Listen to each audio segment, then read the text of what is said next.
นี่ก็เจาะใบปีกันหลายชอบนี่นี่มุนอังอดบาจำเป็นยังอดให้วิศวสนามปัญนา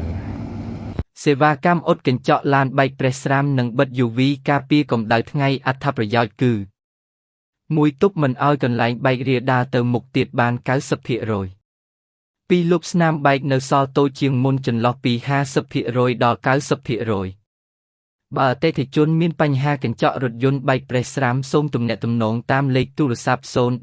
257 5871 095 374 3071មានសេវាអ៊ុតដល់ទីកន្លែង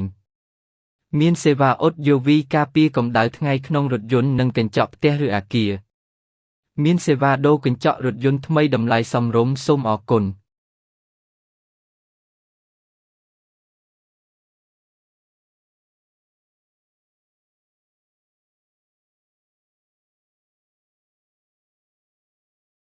ហាងយើងខ្ញុំក៏មានសេវាកម្មដូរកញ្ចក់ឡានថ្មីជូនអតិថិជនផងដែរចំពោះកញ្ចក់ដែលបែកធំៗមិនអាចជួសជុលបាននិងមានសេវាបិទ UV ការពារកម្ដៅថ្ងៃក្នុងរថយន្តផ្ទះអគារផ្សេងៗដល់ទីកន្លែងផងដែរ